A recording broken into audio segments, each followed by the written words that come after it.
dúvidas aqui para tirar com o professor?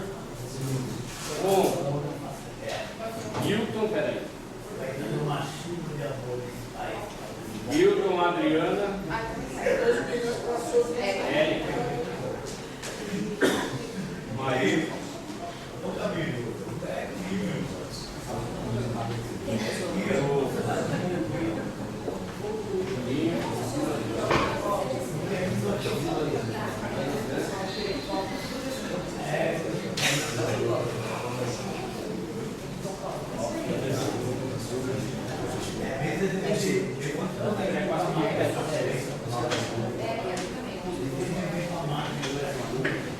Miguel, ali no fundo, bem aqui. Bom, depois a gente vai. O Adilson vai falar agora. Bom, antes de mais nada, eu queria agradecer, pessoal. Agradecer o professor Antônio Carlos Urfi. Nós, tão logo nos preocupamos em debater esse tema, a gente teve que recorrer ao professor Urfi e localizamos através do Paulinho. Paulinho é diretor do Simpro Campinas. Ele fez uns contatos com a universidade e a gente conseguiu fazer esse contato. Dialogando com o Renê, a gente falava da importância. A iniciativa nossa, na verdade, era que a gente pudesse construir esse ato numa praça pública. Eu acho que não está prejudicado, eu acho até que a gente deve fazer isso, de forma a levar essa informação, porque o nosso interesse, a nossa disposição, e a gente percebe que esse assunto, embora seja um assunto extremamente importante, mas a gente percebe que não é um tema que mobiliza a sociedade. Tanto é que, mesmo com o agravante e a complexidade do assunto, o fato é que o governador se elegeu, e se elegeu bem, ele foi bem votado. E nós, que estamos dialogando, temos levantado as preocupações, inclusive num encontro recente, né, se falava de que a gravidade desse problema que diz respeito à falta d'água pode ser caracterizada como uma violação dos direitos humanos. E a gente percebe que esse ciclo, né, e tem um estudo técnico, se você passar no sertão, é fácil todo e qualquer sertanejo caracterizar de forma não técnica, mas de forma muito particular o ciclo da seca. Isso eu verifiquei, inclusive, no trabalho de campo da minha dissertação, no meu trabalho de faculdade, conclusão de curso, e a gente pôde identificar isso. Então, eu acho assim, a gente identifica que é um problema, ele tem um tempo e que, de fato, requer soluções. Que tudo isso vai demonstrando também que não há planejamento nenhum. Porque se você faz essa leitura e você trouxe um conjunto de interrogações, a gente sabe que tem uma outra tendência que vai analisar sob uma ótica completamente distinta dos elementos que você traz para o debate. Tipo assim, focar que esse problema é um problema do desmatamento, por exemplo. Como eu vi ontem numa palestra do Leonardo Boff falando das 4 crises que nós temos que cuidar da Amazônia, porque sem ela, né, o mundo vai acabar. Então é uma visão messiânica desse processo. Né? E a gente também está assim, muito imbuído do desejo, porque a gente está entendendo o seguinte: é necessário analisar, mas é necessário também ganhar o povo, conscientizar o povo com uma ação concreta.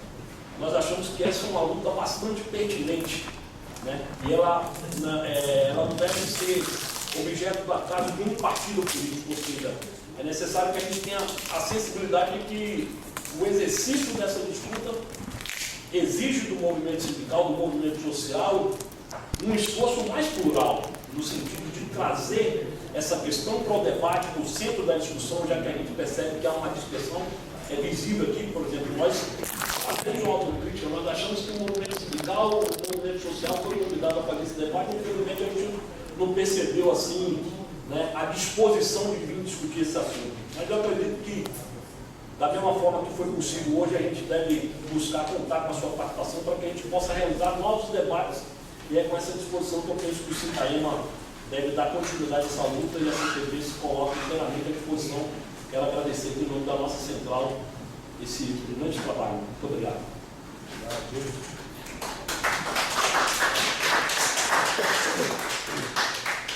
Nós temos 7 inscrições. Como você prefere que você faz pergunta e já responde ou um bloco? Então, Wilton. Bom, professor, parabéns aí pela apresentação. O senhor trouxe alguns dados novos aí. 3 minutinhos. Tá. Trouxe alguns dados novos aí interessantes sobre essa questão da energia solar. Agora, algumas perguntas intrigam. Eu já estive estudando bastante o assunto e tem lá aquela questão do painel internacional, lá, o IPCC, que fala sobre o aquecimento global. Aí tem lá os dois grandes autores, né? Os céticos e aqueles que acreditam demais. Tem lá A Vingança de Gaia, lá do James Lovelock, que coloca toda essa questão que o homem é um dos agentes nessa questão da mudança climática. E tem o outro lado lá, o Lombard, que são os céticos, que acham que isso é tudo ciclo da Terra, que nós não temos nenhuma força para mudar nada. Por outro lado, aí eu vou fazer a pergunta. Nesse cenário que a gente tem aqui, plantar eucalipto à beira dos mananciais, soltar CO2, todas essas ações não impactam em nada. Bom, plantar eucalipto, o eucalipto até ele crescer, ele consome muita água. Se você plantar em volta de manancial, você vai secar. E agora, CO2, se você for para o campo, onde tem estufas, principalmente de flores, eles costumam aumentar a concentração de CO2 dentro da estufa, porque o crescimento da planta é maior. Então você está fornecendo mais alimento para a planta. É ruim para a nossa saúde, né? Fumaça de caminhão já afeta a nossa saúde. Agora, quando você entra em eras geológicas anteriores, quando tinha estudaram isso em ciências também, né? No período pré-histórico, quando tinha os grandes dinossauros, como que é a descrita a vegetação naquele período? Gigante. E o petróleo e o carvão são combustíveis fósseis. Produzidos pelo quê? Pela decomposição de matéria orgânica. Pela decomposição de matéria orgânica naquele período. Então, antes de existir o fóssil, eles estavam vivos, né? Quer dizer, o petróleo veio de micro-organismos no oceano, que era o grande oceano, que era a Pangeia, e que ele tinha 5 metros de profundidade, mais ou menos, era um grande, imenso oceano. Então, foi dessa composição que veio o petróleo, né? da parte dos dinossauros. Mas o carvão são dessas florestas, o carvão mineral. Então, esse carvão, ou esse carbono, já esteve livre na atmosfera e ele propiciou uma vida exuberante. Então, eu não acredito que o carbono seja o vilão da história, muito pelo contrário, o carbono é o gás da vida. Ele é o gás da vida. Nós temos carbono na nossa composição, nós respiramos oxigênio, soltamos gás carbônico. Então, o gás carbônico ele é o gás da vida, não o gás que é o vilão da história, não o vilão da história. Então a ação humana não interfere. Eu acho que interfere aqui em São Paulo, que você cria grandes cidades, você interfere no microclima local. No macroclima é a distribuição, a circulação atmosférica e ajudada pela circulação dos oceanos, porque ela redistribui o calor na Terra. Nós temos a capacidade de mexer no microclima. O macroclima Adriana. Professor, eu queria perguntar sobre o volume morto, porque a gente escuta assim, muitas opiniões diferentes sobre o uso desse volume morto.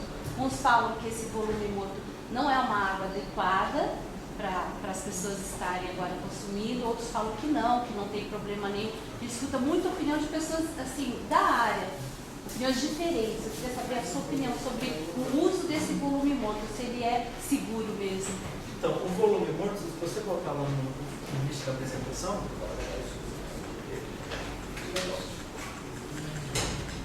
em setembro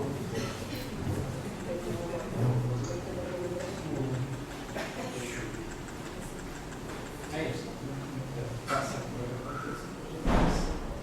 Aqui, ó. Esse aqui é o volume morto.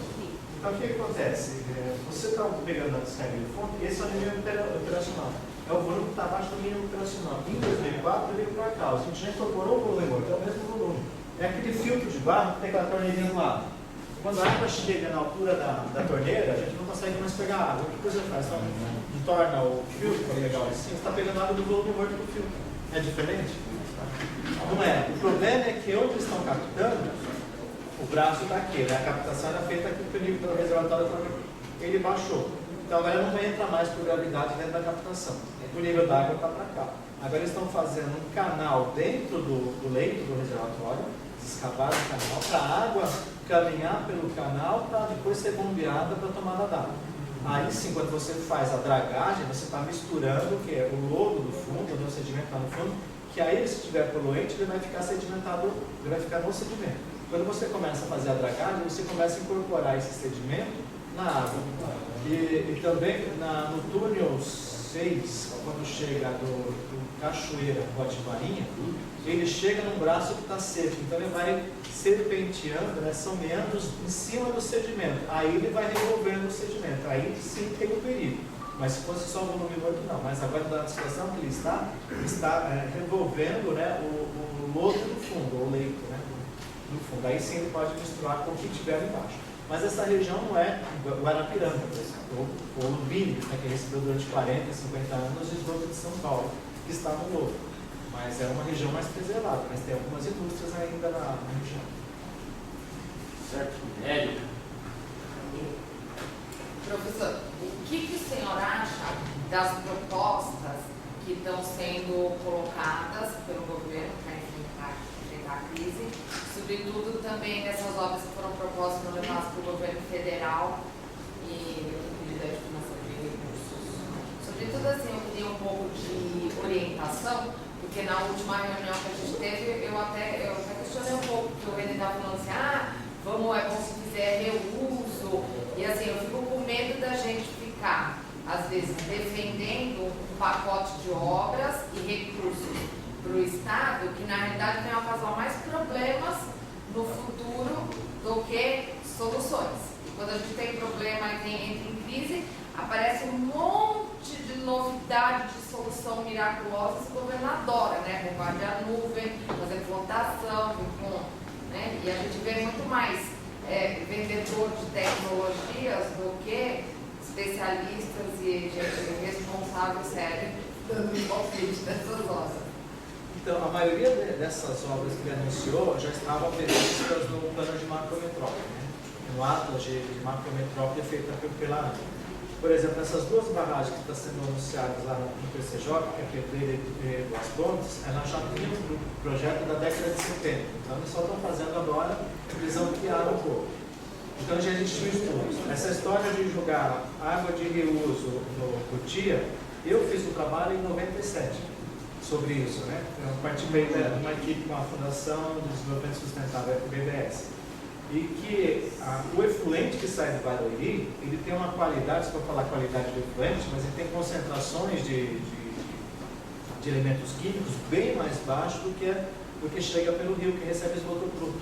Então essa substituição, se eu interceptar o esgoto bruto e colocar efluente, é muito melhor do que se eu começar a tratar, como a Sabete faz lá no Baixo Cotia, ela trata esgoto, a classe é pior do que é o sistema que mais usa produto químico para limpar, então é um reuso direto. Então se você tira o esgoto bruto e coloca um efluente já tratado, você está colocando uma água de melhor qualidade, mesmo que ela não seja potável, e além do Cotia, ele vai passando por vários alagadiços, né, naturais, e que são lagoas, e ela acaba melhorando a qualidade. A gente viu que lá na Raposo Tavares tinha uma qualidade, e depois ela continuou recebendo esgoto efluente industrial e esgoto doméstico, quando ela chegava na Cotia, ela tinha melhor qualidade do que tinha na Raposo Tavares, justamente porque ela passa por essas áreas de alagadiço.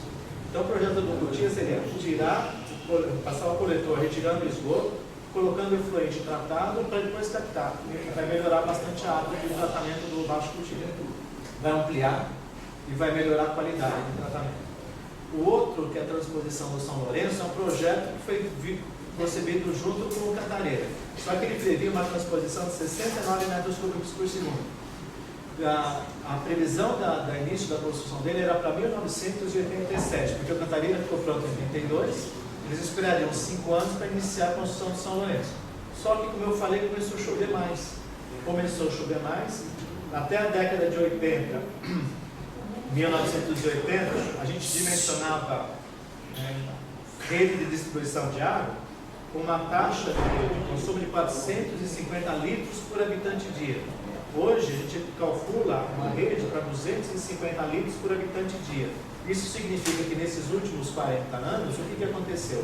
O consumo caiu praticamente pela metade, as chuvas aumentaram de 20% a 30%, ou seja, nós passamos um período de bonança, né? Aquele período José de vacas gordas em relação às chuvas.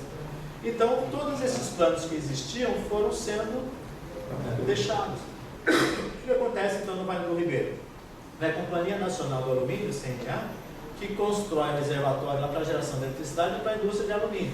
Então, para você fazer hoje o São Lourenço, aí teve lá um decreto, não sei se é um decreto lá do Ministério, acho que Minas e Energia, colocando o limite para a transposição de 4,7 metros cúbicos por segundo de São Lourenço. Por isso que a obra está sendo feita hoje com 4,7, mas ela tinha sido dimensionada para 69, menos de 10% da capacidade, porque você tem um outro uso, mas só que a prioridade seria a água, né? E ele só foi colocado em prática justamente porque começou a ter na mídia falando que tem problema de água e que o governo ainda nega que não tem, né? Nós temos um problema, eu estou gritando isso desde janeiro, falando que tem que economizar água, o problema é que nós já estamos entrando no tempo seco de longo período e eu fui chamado de louco, né? Então, o sistema São Lourenço foi começado em 2005, né? Até hoje não está pronto. Paraíba do Sul. O Paraíba do Sul é do Macrometrópole, que como você já tem um reservatório de Jaguari que foi construído pela CESP, ele é um grande reservatório, ele é maior do que os reservatórios que nós temos no Catarina. E a distância para o Atibaí é em torno de 20 a 25 quilômetros. Então é só fazer uma adutora com bombeamento, porque o Jaguari é uns 80 ou 100 metros abaixo do nível do Atibaí, então você tem que bombear. Então esse aqui é o problema, que você tem que fazer o bombeamento com o sistema que vai ser bombeado novamente com o Alto Tietê. Sim, mas nesse momento. É o que tem que fazer. É volume morto, ou fica sem água, ou usa volume morto. Paraíba do Sul já está também seco, Água com 7%. E o Rio de Janeiro também já está com ameaça de ficar sem água, porque eles usam água para diluição do esgoto. Agora, só uma questão de detalhe, desculpa, que eu entendi que o reuso do ponto baixo do TIA é fazer reuso, a mesma coisa para o Guarapiranga, um efluente de Barueri. Então, estaria importando uma água com tratamento, entendi que é contra filtração também, e aí você lança para essa faculdade. Então, da Guarapiranga acho que é de outro sistema, né? Vamos fazer uma nova ET. Vamos fazer Uma nova ET Guarapiranga para jogar no Depois sistema. você construiu 84 elevatórios para mandar o esgoto do Guarapiranga para o Barueri, você interrompe agora esses elevatórios para construir duas estações de Elas não funcionam mesmo. Vamos. O Ayrton, próximo. Bom, professor, na aula da palestra, inclusive eu cheguei atrasado, eu estava lá no sistema Cantareira, eu estava lá nas obras do Porto do 7, lá, que vai até o Cachoeira, acabei de vir lá. Bom, o senhor estava falando sobre os climas, os ciclos solares, climáticos, né, quer dizer, o macro clima global. O senhor passou para ele que eu entendi. A pergunta é, na sua opinião, a ação do homem não está interferindo no que está acontecendo hoje na bacia de São Paulo? Não interferiu? Não, eu não acredito. Eu acredito mais na variabilidade natural do clima. Porque se você for ver historicamente os dados hidrológicos, você vê que tem períodos que tem secas, tem períodos que tem enchente e ele é cíclico. Então tem períodos, longos períodos, 30, 40 anos, prestações mais baixas. O que aconteceu na década de 70, quem trabalha com energia elétrica, vocês estão trabalhando com água. Mas no setor elétrico brasileiro, a partir da década de 70, chove mais, de 20%, as vazões aumentaram 30%. Então eles trabalham com uma média de produção até 70 e a partir de 70 a média é outra. Eles mudam de patamar. A ação do homem então não interferiu no que está acontecendo hoje. Eu não sei se você viu em 53, você teve seca no Nordeste, seca no Sudeste. Não, eu percebi isso. Sabe por que minha pergunta, trouxe o seguinte? Eu fiz superior meio ambiente, na área do meio ambiente, né? E a gente vê totalmente diferente do que você está falando. Inclusive, eu tive palestra sobre isso também, sobre tudo esse ciclo que o senhor falou aí. Então, é só uma questão de opinião também. Mas tranquilo, obrigado. Então, na opinião de vocês que defendem esse macro clima, a ação do homem não interferiu. Não, o homem ele interfere no microclima. São Paulo, por exemplo, tem um microclima diferente, porque a cidade esquenta mais, então aumentou as precipitações com Então interferiu. No microclima, sim. Microclima local. No macroclima, não. Regiões, não. Então a situação de Cantareira no microclima interferiu com certeza, sem dúvida. do Cantareira, ele pode ter aumentado a precipitação, porque se tem aumento da evaporação, pode localmente aumentar a precipitação. Não só isso. Tipo, se falta de fiscalização de mananciais, de empreendimentos que o Hugo falou, plantação de eucaliptos. O que aconteceu? Postos artesianos, tudo isso sugou a água do lençol freático. A chuva vem até passa a ser tudo isso, então esse microclima ele interferiu. Se tivesse tendo uma fiscalização direta do governo do estado ou da Sabesp em cima disso, a situação do Cantareira não estaria como deveria estar. Mas aí não é tempo. Quando você começa a ver a exploração de poço em volta do reservatório ou plantar eucalipto, você vai consumir o volume de água do reservatório, vai diminuir. Ele não está interferindo no clima, né? Naquela região ali está pegando, mexendo no lençol freático, artesiano, por isso que você está mexendo. Agora, macroclima são regiões do tamanho do Brasil maior, da macro, bem. Então, porque nem a época comentou que eu vou falar rapidamente, disse, não concordo com isso. Ela falou sobre o desmatamento da Amazônia, do Pará, Amazônia, Mato Grosso do Sul, Mato Grosso, toda aquela parte de cima, esse desmatamento não mexeu no clima, no microclima, pelo menos no Brasil, a umidade do ar que vinha de lá e caía chuvas aqui, não interferiu isso? Então, o macroclima define que a alta pressão cai no norte da África. O que tem no norte da África? Deserto. Porque vem a alta pressão, a massa seca de alta, então frio. Então não tem floresta. Na nossa região é baixa pressão, é onde as massas de ar elas convergem, sobem, perde água, chove. Então a floresta existe na Amazônica porque chove, e não chove porque tem floresta. Tá? Então a floresta está lá justamente porque tem chuva. E o deserto está lá porque não chove. E se chovesse, teria árvore. Quem baixa a floresta amazônica tem Vamos lá, o Julinho agora. Porque você cultiva no deserto se você ir cá. Minha pergunta vai na linha dele. A questão do IPCC, então, acaba sendo, estão forçando a barra com a questão do aquecimento global, derretimento das geleiras. Na avaliação do senhor, isso acontece porque é um ciclo natural da Terra e não por interferência antrópica. Não existe. Eu acho que tem interesses econômicos por trás disso muito fortes. E geopolítico também. Por exemplo, vamos ver no Brasil. Aqui todas as previsões do IPCC, eu falou isso porque eu tive um aluno de doutorado que trabalhou com Furnas, né? Que ele tinha que trabalhar com múltiplos usuários no entorno do reservatório, tem várias pousadas. E quando o reservatório baixa muito, fica 3 km de distância pousada, ou seja, para essa atividade. Então, a briga desses proprietários de pousadas era manter o nível mínimo de operação de Furnas. E Furnas é o único reservatório de regularização de vazões ao longo daquela cascata. Então, tudo que se vendeu, todos os prognósticos, todas as previsões do IPCC eram que na nossa região ia aumentar as precipitações. Porque de 70 até 2012, 2003, as precipitações aumentaram. Então é fácil você falar, pelo IPCC vai aumentar aqui.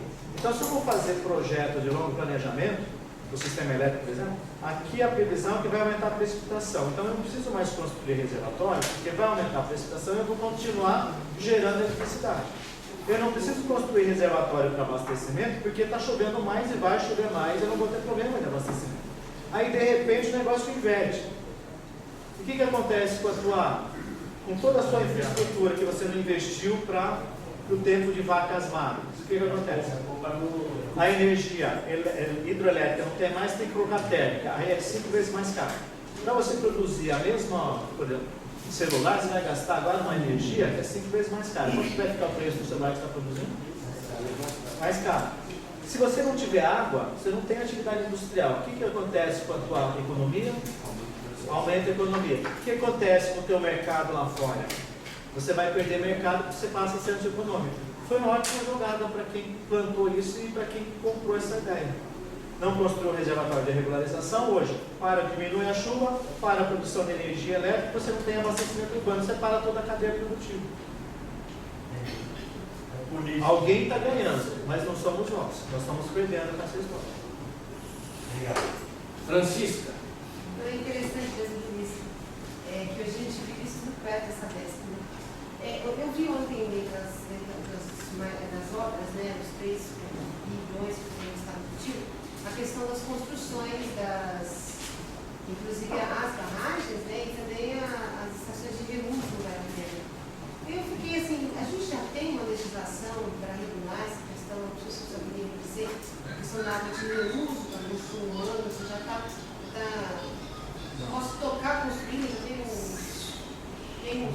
legal. Não, a legislação não permite, é por isso que eles vão jogar na Guarapiranga e é por isso que eles vão jogar no Coutinho. Porque se você joga efluente bruto no rio, você pode captar sem problema nenhum a água daquele rio. Mas você não pode pegar o efluente tratado até a melhor condição e ir para abastecimento humano. Então o que eles fazem? Eles podem jogar o efluente, pode jogar na Guarapiranga. Não e pode perto. também. Não pode? Não, porque a lei de lançamento de padrão de qualidade estabelece que em corpos d'água classe 1 não podem receber efluentes mesmo que tratados. Então, o Guarapiranga inteiro, a exceção de trechos em Mirim, ele é classe 1. Então, tem que ser feita uma alteração de legislação. Inclusive, eu já fiz uma consulta à CETESB na área de projeto para saber das classes mesmo e como que ficaria. E a opinião deles é assim, já ligaram aqui, vai ter que mudar a legislação. Mas tudo vai ser com carteiraço, né? Então, assim, é sem outorga, é sem licenciamento. Mas a qualidade do Guarapiranga, ela pode estar enquadrada como 1, mas ela não é fácil, né? Você faz Não, mas 3. aí não pode. A exceção de se você tiver pegando uma comunidade que está lá, você faz um tratamento lá e eventualmente você pode aceitar ao longo de algum tempo que você reduz a barra daquela carga. Mas não você está importando efluente tratado para carregar lá. Hoje não pode. Hoje não pode, pela lei. Quer dizer, oficialmente é uma classe 1, mas na real é classe 3. Sim, mas porque é tem legislação, porque o classe não é como está agora, é como você quer que seja. Então você tem que fazer as ações para ser classe 1. Uma leste na margem de coleta. Mas já existe um lançamento. de efluente bruto na Guarapiranga. Então, existe uma estação de tratamento de esgoto, que é a estação de tratamento do Avilo Próximo é o Miguel. que trata esgoto de um córrego que tem a 1 quilômetro da estação de captação e trata esse córrego de 1 quilômetro porque ele afeta diretamente nas amostras da qualidade da água do Guarapiranga. Mas já está indo para esse manancial, entendeu? Você está tendo água instalada. Lá, Miguel. Miguel. Professor, parabéns aí pela sua palestra. Eu tenho aqui, eu queria dar um pouco da minha opinião, da minha visão mais política da situação. Me faço duas perguntas, depois faço uma classificação aqui, na minha opinião, ver se o senhor concorda. Gostaria de escutar a sua opinião. Os governos têm ciência desses ciclos solares? O senhor, por exemplo, tipo, o governo do Estado, o governo federal, os demais governadores, os prefeitos, eles têm conhecimento dessa palestra que o senhor deu? Eu não sei. Na semana passada, quem ligou para mim foi Paulo Nobre, me convidando para uma palestra hoje, uma reunião que vão fazer hoje, vai nas 2 horas da tarde.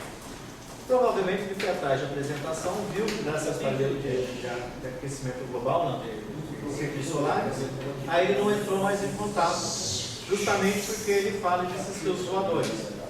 Então, tem gente ganhando dinheiro com isso. Porque tem indústria que faz as duas coisas. Vende o produto com selo verde, que é mais caro, mas continua fazendo o produto que é o outro normal. Então atinge os dois públicos. Então quando você cria essa história de selo verde para vender, você tem um preço a maior, quem tem dinheiro, tem aquela consciência, vai comprar aquilo. E tem gente ganhando com essa história. Então você mobiliza muita gente para bandeiras que nem sempre é correta. A gente está sendo manipulado o tempo todo. O que eu entendo? A sua palestra, para mim foi ótimo. Adorei. Acho que os governadores, os prefeitos, o governo federal, o Ministério do Meio Ambiente, se tivesse conhecimento, aí eu vou focar em São Paulo, o governo do Estado de São Paulo. Ele foi omisso, na minha lógica, se ele tivesse conhecimento dessa sua palestra. Segundo ponto, com sem conhecimento da sua palestra, eu acredito que foi o planejamento total, tanto para a situação atual como a futura. Porque querendo ou não, a gente tem como controlar o que está acontecendo.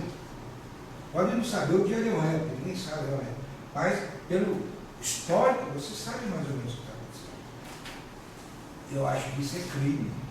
Acho que é uma função da academia, dos sindicatos. Não fala em imprensa, porque a imprensa cobra todo dia na mão dos governos, né? Principalmente no Estado de São Paulo. Mas, outra coisa que eu vejo, um tremendo desvio de objetivo. Não sei se o senhor concorda com isso. Veja o seguinte, diante dessa crise do passado, o senhor deu um exemplo aí, passou um slide aí, que essa vez que pegou e foi usando mesmo sabendo que o ciclo era menor de chuva. Por quê? Que trocou a visão social da água pela visão capitalista, do lucro. É o lucro máximo. A Sabesp não combate perda, a Sabesp joga 2 milhões de dólares dentro do GTT, a Sabesp não aumentou reservatórios, né? A Sabesp não combateu a fraude, a perda física. Quer vender água, porque quanto maior o lucro, maior os dividendos. Tanto que o Bill Gates é um dos donos da Sabesp de 5,11%. E uma empresa que é uma subrepresenta a Coca-Cola, tem 6,8% da Sabesp. Então não há interesse em investir em perda, em combater isso, aumentar reservatório. Por quê? A própria Coca-Cola, que é acionista da Sabesp, ela vende a garrafinha de água cristal de R$ 1,50 a R$ 3,50, depende do lugar que você comprar na rua. Então eu vejo essa visão política do uso da água para o capital e vejo o seguinte também, não sei se eu concordo, não está tendo uma briga, versus IPCC, o mundo inteiro, e quem controla a água? Quem tem o grande controle da água? Porque o senhor veja uma coisa, eu gasto 100 mil litros para fazer criar uma vaca, tirar uns pedaços de carne, aproveitar o couro, o tutano e a abacate, que é a mesma coisa que o boi. Eu gasto 100 mil litros de água para ter uma vaca velha. A Friboi manda lá para fora, que é a maior exportadora de carne que é brasileira hoje. Só que se fosse criar o gado lá na Europa, ou nos Estados Unidos, e a água deles? Então você não tem um controle, uma briga por trás disso tudo, pelo controle da água, pelo capital do lado, o social está pagando a conta. E finalizando, a manipulação dos fatos. Eu venho acompanhando as suas entrevistas nos jornais, televisão, rádio, imprensa escrita. Isso eu vejo a sua posição consciente, vejo de alguns, mas os dois cientistas nesse sentido. Os demais, ele não toca profundamente. Ou vocês dão entrevista, eles vão lá e cortam, manipulam a informação. E finalizando novamente, acho que falta uma coisa, que é isso, eu acho que é o nosso grande papel. Mostrar que existe um grande interesse em controlar a água e, ao mesmo tempo, um plano, um trabalho, uma conscientização de educação ambiental no Brasil, né? Era isso que eu queria falar, escutar a sua opinião sobre o controle da água, a manipulação e o interesse da omissão desses governos praticar o crime. Concordo com tudo que você falou, eu só não pude falar mais do que apresentei aqui, porque depois poderia ter problema com a justiça. Então, mas é isso mesmo. Falei das perdas, né? Porque é mais barato jogar água na rede para ser perdida do que você procurar vazamento. Né? Então houve mesmo uma manipulação. Existe manipulação de dados, né? Os dados não são transparentes, não existem transparentes. E o interesse econômico, deixou mesmo, a Sabesp deixou de ter seu papel social e passou a ser administrada por economistas ou financistas. E esse foi o objetivo. É por isso que nós estamos nessa crise. Porque senão o Cantareira, do jeito que ele foi dimensionado, como ele foi dimensionado um período mais seco, ele teria condições de manter o abastecimento por 7 anos no período seco, abastecendo os 30 mais que por segundo. Mas tiraram nesses últimos 10 anos 40 metros. E ele consegue regularizar 34. Tiraram 40. E continuaram a tirar 40 quando parou de chover. E oficialmente tiraram no máximo 36, mas isso não é. A média teria 39 e 40 mais por segundo. Edson. Eu queria te dar parabéns também pela palestra, pelos números, pelos dados. Tem uma preocupação que na periferia o pessoal já sente isso faz tempo, que essa Sabesp usava um termo técnico chamado intermitência. Então, na região metropolitana, a falta d'água já era uma rotina em alguns municípios, tanto na Zona Leste, Sul, Norte e Oeste, menos na área central. A pergunta recorrente, assim, a gente que é da Sabesp, a gente é do sindicato, a gente é obrigado a ser transparente, bem devagar dizer a verdade. A preocupação deles é em relação às caixas d'água. Por que não aumentou a caixa d'água?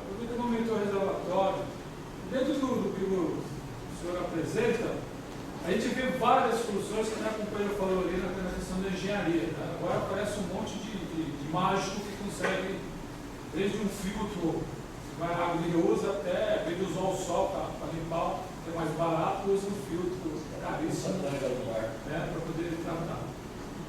Minha pergunta vem nesse sentido, professor. Na academia, não fala em aumentar as calhas, tirar areia, terra, já que o senhor mostrou lá que a capacidade de de repente, se chover legal, o mundo pode voltar à cantareira normal, por que não aprofundar essa calha e dobrar a capacidade dele?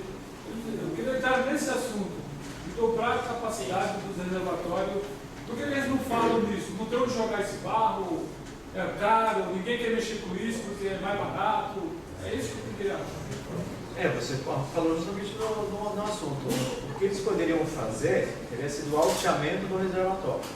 Mas para fazer o alteamento do reservatório, você tem que secar o reservatório para construir. Como é que você fica com um sistema que é responsável por 40% do abastecimento da região metropolitana de São Paulo, inoperante até você construir os seus reservatórios, ao fazer o alteamento? O Cachoeiro Atibainha já tem toda a ocupação no entorno, então não dá para você fazer isso. Você poderia fazer alguma coisa no Javari e Jacareí, mas é o coração do sistema. Então você ficar sem o coração do sistema, também fica inviável. Para você rebaixar 10 centímetros de todos aqueles quilômetros e quilômetros quadrados, onde você vai colocar essa terra? São quilômetros e quilômetros. Onde você vai jogar isso? Não tem, você vai ganhar 10 centímetros só, né? Naquilo lá não é muita coisa, não é significativo. Mas onde é que você tira? Você tira todo aquele solo rachado que a gente vê, aquilo lá é o sedimento fino, né? Que ele ressecou, né? Que ele encolheu daquele tamanho, que é argila ou silt. Então, mas se você tira 10, 15 centímetros, onde é que você vai colocar esse volume? Não tem onde colocar isso. Mas nesse momento seria interessante limpar fundo, sim, fazer manutenção. Não, fazer limpeza. Agora, menos que você queira fazer o aterro do Flamengo ou fazer. Não, para tirar assoreamento. Quando você consegue esvaziar na presa, tem que desassorear. No que dizer de lado também não dá para dar a profundidade. Se for fazer outros reservatórios também não vai dar, porque vai ter que tirar terra, ou fazer alguma convenção, alguma coisa desse tipo. Então, para fazer o reservatório, poderia fazer reservatórios a montante, né? Reservatórios menores, para manter, aumentar o volume armazenado. Mas se o regime de chuva agora diminuir, você não vai conseguir a produção de água para encher o reservatório. É só daqui 40 anos, que começa a chover mais aí. Beleza? Só, professor, tem uma pergunta aqui, depois o Adilson é o último. Desde o início já de maio desse ano, desde dezembro a gente já vem alertando em algumas entrevistas que a gente vem sendo procurado pelos jornais, e a gente vem defendendo a necessidade imediata do rodízio, de oficializar o rodízio mesmo, porque no nosso entender o programa de bônus ele veio num período de frio, onde naturalmente a população consome menos, né?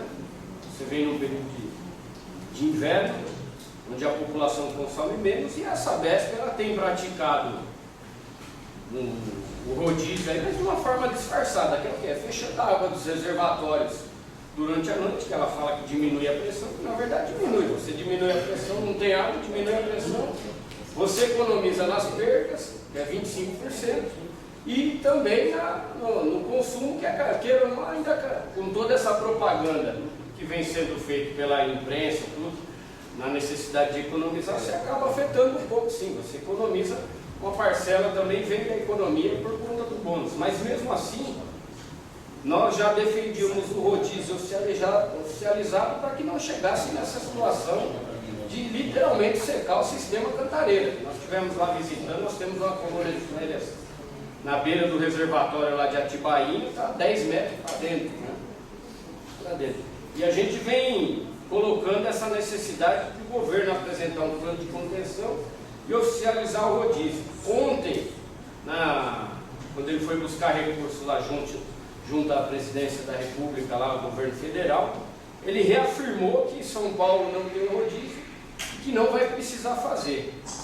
É de uma irresponsabilidade tremenda, porque agora ele tem que bancar um discurso que ele fez na véspera de uma eleição. E senão fica feio, né? De falar que E do jeito que está, nós vamos entrar aí, e tu acho que já vem uma pequena amostra do que pode acontecer com a cidade de São Paulo, que se nós chegarmos a um ponto que chegou Itu, vai ser a barbárie. Esse povo que está aí fora não vai matar o outro para pegar a garrafa d'água. Vai querer roubar a água da caixa d'água do vizinho. O pessoal está... Então, qual a opinião que você tem a respeito dessa questão aí de apresentar um plano de contenção, da oficialização do rodízio? Porque ao mesmo tempo também não adianta só tacar pedra, porque as soluções são a longo prazo.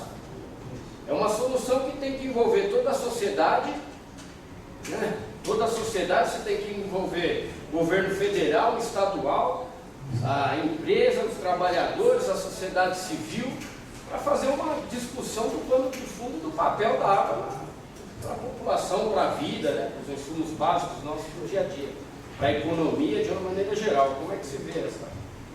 Eu já falei também bastante que eu acho que é muito tímido, né, a postura do governo em relação à crise, que ele nega ainda a crise que existe, é grave. Quem foi para o Cantareira, que falou que está seco o reservatório, eu fui no braço do Atibaia, que recebe a água da cachoeira, são quilômetros secos, né, são um braço seco que a água vai meandrando até o reservatório. E o bônus, eu não sei se o bônus foi porque economia voluntária ou porque está recebendo bônus porque também não está recebendo água. Então, seu consumo cai, você não recebe água. Então, não sei se é compulsório, né? Ou se é porque espontaneamente eu resolvi fazer a minha economia. Mas eu acho que a maioria é compulsória, não recebe água, né? Então, tu está consumindo água. Recebe água. Recebe água. Na verdade, o bônus não desconto da pressão, está chegando. Mas eu acredito que deveria estar anunciando em todos os meios, rádio local, na imprensa nacional, pedindo tem que economizar água, porque o problema é sério, não pode lavar carro, meu carro está imundo, está em 5 meses que eu não consigo lavar meu carro, não quero, porque vai consumir água, e as pessoas estão lavando calçada. Tem um vizinho que lava calçada toda semana, calçada, lava carro, a vizinha da minha sogra lava 3 carros por dia. Na frente de casa que é meio, eu moro em Santo André, meio dia com água, meio sem água. Quando chega a água, ela grita para outra: corre, lava a calçada que chegou a água. Então, tem que... falta realmente educação ambiental, tem que educar e divulgar. Olha, existe um problema, se não economizar hoje, a gente corre o risco de ficar sem água. Estávamos esperando a chuva a partir de outubro, nós estamos em novembro, choveu pouco. No mês passado choveu 32% da média. Esse mês já choveu no Cantareira 62 milímetros, com uma média de 160, então está um pouquinho acima de 1/3, mas hoje já é dia 11, né? Nós temos mais 21 dias, né?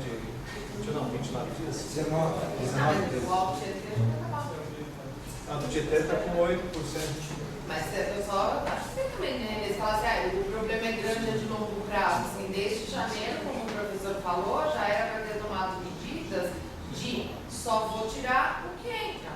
Agora, entra 4 metros por segundo, Cantareira, ele tira 23, entra 6 do Guarapiranga, vai tirar 15 agora? Eu sei como. Só aceleraram a queda dos reservatórios, né? Transferiram o problema de um para os demais. Aí aceleraram, aí vai ficar toda a cidade mesmo pressionada. Solução de engenharia tem, mas daqui 2, 3 anos. Tem, a solução de engenharia precisa chover. Eu queria fazer uma colocação, não sei se Tá. Hoje eu estava conversando com os engenheiros da Sabesp, uma área técnica, né, que trabalham nessa parte de projetos e tal. E aí eles passaram para mim e falaram: Francisco, todas as obras que foram anunciadas com relação às duas barragens, que já tem uma discussão anterior, que foram pedidos recursos lá em Brasília ontem, nada passou pela Sabesp. Nenhum projeto passou pela área de engenharia ou pelo setor de projeto da Sabesp. O lado do Pedreiro das Pontes? Não, o Pedreiro das Pontes, a discussão é mudar e não passa pela Sabesp. Agora, as outras obras, na maioria delas, não passaram pela Sabesp, pelo corpo de engenheiro da Sabesp, discussão interna da Sabesp, previsibilidade, execução, operação, futura, nada. Está sendo anunciado coisas que a própria corporação está sabendo pelo anunciado. Então, mas esse Não, mas esse projeto do Pedreiro das Pontes... Esse sim, mas o Darcy Velha que estava cuidando dele. Não, esse sim, mas as outras obras não. Quer dizer, a gente está assistindo hoje os dias vão para mim, eu estou sabendo do plano de investimento do governo do estado para a Sabesp pela UOL. Então, todos os dias estão me pautando quais são as futuras obras da empresa, sem uma discussão interna de operação, viabilidade técnica. Não existe, quer dizer, está criando-se um factoide, dizendo que em outubro de dezembro de 2012 a gente tem essa questão equacionada. Então, na verdade, nada passou pela... Uma boa parte do conjunto de obras anunciadas não passou pela corporação e não se tem sequer uma noção quanto à viabilidade disso. Né? E aí você lança com uma solução de um problema, de uma desgraça iminente, que está batendo na porta, já bateu, agora só falta entrar, para a região metropolitana de São Paulo. Quer dizer, a corporação está apavorada, tem gente que quer pedir a conta. Engenheiro sério da Sabesp hoje está esperando janeiro para pedir a conta. Um monte de engenheiro daqueles que têm dignidade, vergonha na cara, que deu a vida pela Sabesp, eles estão me procurando, porque eu sou presidente de uma associação, para pedir a conta de janeiro, porque eles falam, não suporto mais essa empresa. É impossível trabalhar nessa empresa. Porque está tendo que mentir para a população, E está tendo que mentir. Aquela reportagem do Marcos no domingo na Sabesp, ele devia ganhar o prêmio Pinóquio, o prêmio Hipocrisia do ano. O cara devia ser preso depois que ele deu aquela notícia. Mas é acatado pelo Poder do Estado como a coisa mais bem feita, eles desacatam. E se você prestar atenção, São Isabel, depois de uma conversa com vários engenheiros da Sabesp, na mesma situação que você, estão querendo pedir a conta, gente séria, gente competente, que não suporta mais, né? Eles vieram me procurar hoje assim, desabafo, não suporto mais, pedir a conta. É que se você olhar nos noticiários, nos jornais, na TV, eles anunciam que a população está sofrendo, mas não existe nenhuma preocupação em minimizar o sofrimento dessa população. Quer dizer, você anuncia que o povo sofre, mas eu não anuncio que estou preocupado com o sofrimento dessas pessoas. Eles estão sofrendo como se fosse algo. E esse conjunto de obras que está aí, que foram lançadas, a gente até mandou um e-mail para os amigos falando, as empreiteiras estão rindo à toa, porque eles não estão preocupados com a corporação. Os caras têm um conjunto de obras planejadas, tanto que não está passando pela corporação, discutido direto com quem vai pegar as obras, e esperando chegar em janeiro, quando começar a faltar para São Paulo, para jogar na cara das pessoas esse conjunto de obras superfaturada, para ganhar as obras sem licitação pública. Então você vê a pura manipulação, a desgraça de uma sociedade na mão de um conjunto de pessoas que não estão preocupadas com essa sociedade. E é maluco você ver isso, ainda mais quando você está dentro da empresa. E eu fico bem perto da diretoria, é de dar desespero. Tem hora de sair gritando naqueles corredores para você ver o descaso com a sociedade. Eu queria fazer esse desabafo, não posso ficar até o fim, porque eu tenho rodízio. Te agradece. O nosso jornal, o nosso jornal, quando a gente distribuiu na superintendência da Zona Leste, a gente foi criticado, porque falaram que nós estamos falando uma mentira daquele jornal. É isso que eu queria pedir a palavra, vou aproveitar o gancho. Desculpe aí que ele escreveu, mas passou. Mas é importante dar essa declaração. Onde o superintendente nos chamou de João Ninguém. Porque tem um tal de expert aí, como ele falou que não viram mais, que não tem como prever. Presta bem atenção, o que o superintendente falou para a gente. O 5AM está pregando coisa errada à população, que não tem quem prove até hoje, que vai demorar de 4 a 5 anos ou 3 anos para encher esses reservatórios, e que nós não devemos pregar terrorismo no nosso meio de divulgação. Isso foi dito pelo chefe maior da Zona Leste, onde eu tive um debate violento com ele, e nós temos que tomar uma posição com essas pessoas que não vão bater nas suas portas como é a casa da gente. A gente mora na periferia e o povo bate, Sabesp, por que demorou para vir água hoje? Sabesp, por que está vazando no cavalete e a Sabesp, na informação do 195, porque quebrou o registro, aquela porcaria de plástico que eles colocam hoje que estoura direto e reto, resseca, fala que vai demorar 48 horas para tirar o vazamento do cavalete do cara com falta de água. E ele vai na tua casa dele. Então essas pessoas que criticam, dizendo que nós da entidade pregamos mentira, são as pessoas que moram em apartamentos que não tem como subir para bater na porta dele. Então eu queria que você me respondesse só isso, por favor. Existe uma previsão de quanto tempo para se retomar essa água que foi jogada no lixo? Vou tentar seguir o jogo, por favor. Eu tenho como debater com ele, porque eu não espero a minha frente, que sabe o que aconteceu. A gente fez simulações baseadas no histórico observado, né, hidrológico. nas vazões oficiais da Sabesp, que a gente sabe que está manipulado, ela demora de 3 a 8 anos para recuperar o sistema. 3 a 8? 3 a 8 anos. Chovendo. Ou chovendo, Chovendo. dentro do esperado. Assim, até 4 anos, 4 ou 8 anos. Numa situação de seca, agora eu estou falando de 8 anos porque o reservatório está com menos 30%, né? Está com menos 18,5%, se você considera que já consumiu a primeira parcela do volume morto. Então ele tem que regenerar para depois começar a encher. Então o volume é maior, então demora mais tempo para recuperar. Mas dentro do volume outro demoraria 5 anos, até 5 anos para encher. Obrigado. Entendeu, senhor? Contemplado? Partir agora por último. Companheiros e companheiras, o professor tem outro compromisso, a gente quer agradecer a sua contribuição, mas eu confesso que seria muito importante que a gente pudesse dialogar um tempo entre nós aqui, que me preocupa, porque evidentemente a gente identifica um conjunto de problemas, Porque aí a gente mas